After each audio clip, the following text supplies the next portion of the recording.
So let's start from the beginning. I came to England when I was a little baby. It wasn't a Windrush. It wasn't on a Windrush ship. It was an Italian ship. My auntie, my dad's sister brought my sister and I over from Jamaica. I'd been granny reared. I had no idea. I had no idea that there was somewhere where there was a different temperature. So when I arrived in England, there were these two people that I couldn't recognize, and in patois I looked at them. There they were with these two little coats for us, and with a velvet collar, and the ground was stone, and I've been used to flowers and brightness and that brightness, and this was so dark. And I looked at these two people, and I went, "Me no, no, no, no, no, you know." so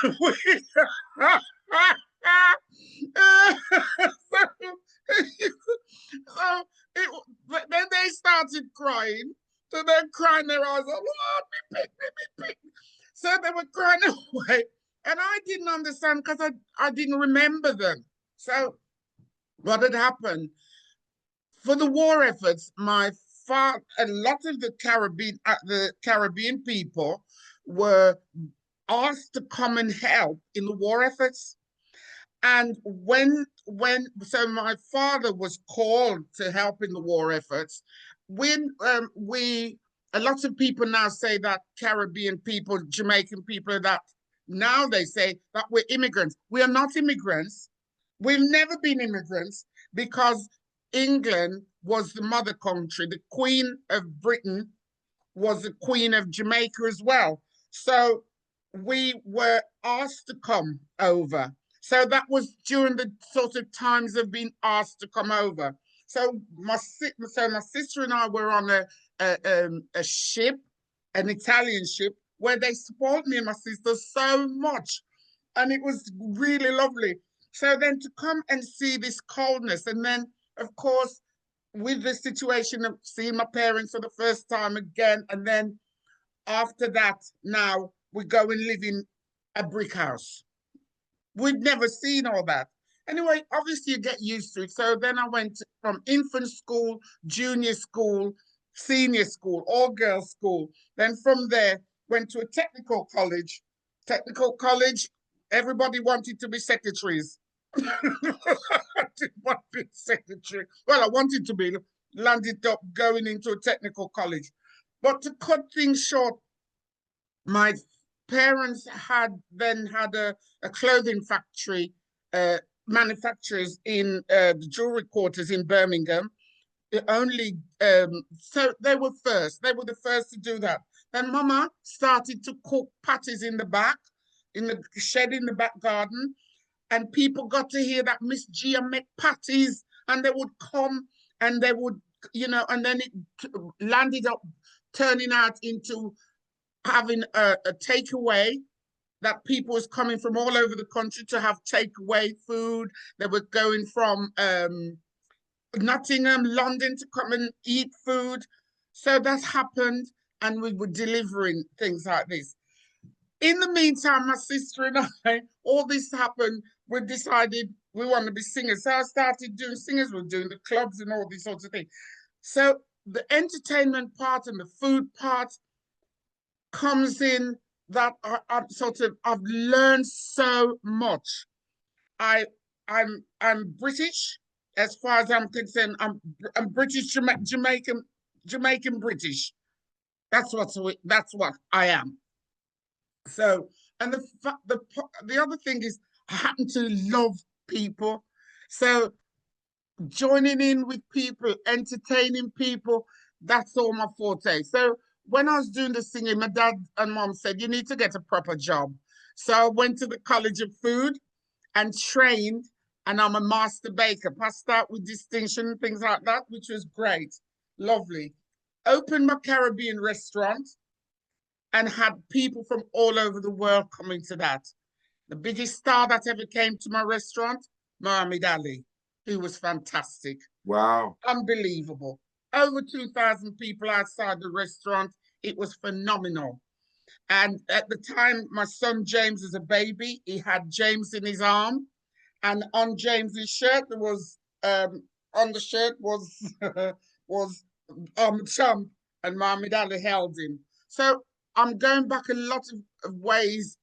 Worked all over the country with all the comedians that are coming that you see that have gone past, all the top comedians around the clubs. I did it, so it's almost turned me into a bit of a comedian as well. TV was very difficult, so I'm a trade a, one of the first one of the first. I've done a lot of first ever silver service Caribbean restaurant in UK, first ever takeaway Caribbean food ever. You know, lots of firsts, a lot of firsts. I think I've paved the way for a lot of Caribbean black people. I've paved the way, but probably people don't realize. I go, she laughed too much of that. Yes, laughter is my forte, because what else is, why would you want to go around being miserable? And I think you can learn a lot from people who are joyous. You don't learn a lot from miserable people. They just bring you back into a mire. And so with that, that's who I am. But ask me anything. I think I can chat about everything because I've been there. Have you got a podcast now? Is that what you're telling me? Is that what you're promoting, Rustie? Talk to me. What's the podcast about? Podcast is about me. No, it's about the podcast. I've got guests on there coming in. I've got Harry Redknapp's on there popped in. I'm cooking, and also from the podcast, I'm making a cookery book. A new cookery book will be coming out.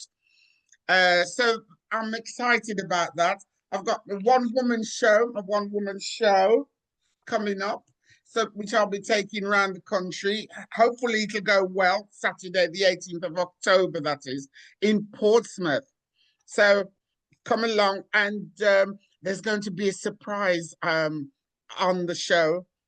I'm going to have a nice surprise of, wake up in the morning, same thing for breakfast. Okay. Mm-hmm. So, Rustie, sounds like you're just as busy as you've always been. What's going on? You ain't slowing down. You're not slowing down. I'm not slowing down. I have no intentions of ever slowing down. The younger generation. Yes. Who might be triggered to go and deep dive into your career once they read or see this interview. If you had some advice for them, I know everything's a lot different to when you started out. Yeah. But one thing that I don't find is different is application of work ethic and endeavor. So if you had any advice for them and they wanted to emulate some of your successes, some of your wins, what would you share with them? I would share that, first of all, have manners. It's, be nice. Every day, try and wake up with a smile. And if something goes extremely bad, don't dwell on it. Think of it as education of life. I have had so many ups and so many downs. And the downs are there to try and pull you down. But it's up to you to try and rise above it. You have to rise above it. You have to say, tomorrow is another day. I am blessed to have another day. Think and also put yourself in other people's shoes that you might think that everything's awful happening to you, but put yourself in the mind of somebody possibly in another country who's going through hard times. And then you'll realize that it's not as bad as you personally feel yourself.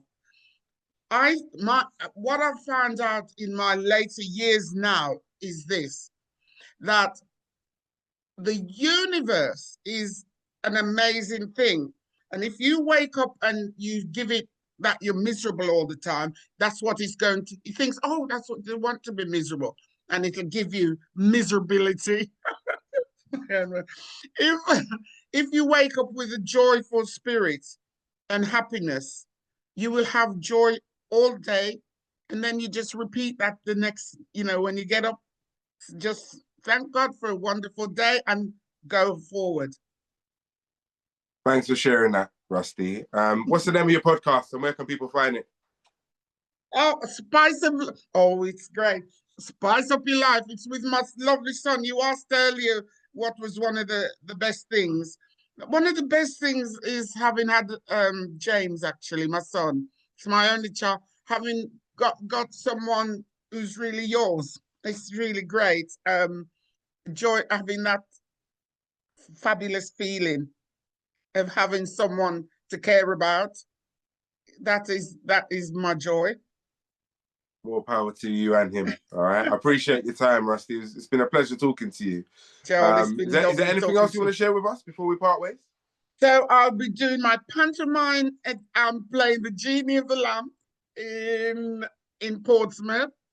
I'm Jeannie with Sean Williamson from EastEnders. We've worked together before, a one-woman show. And look out and just sort yourselves out and get yourselves a smart meter. I'll be happy to know that you're being safe and protected. Thanks for your time, sis. We'll speak soon, all right? I look forward to that. Take care of your dear self. Give my love to everyone down there at The Voice.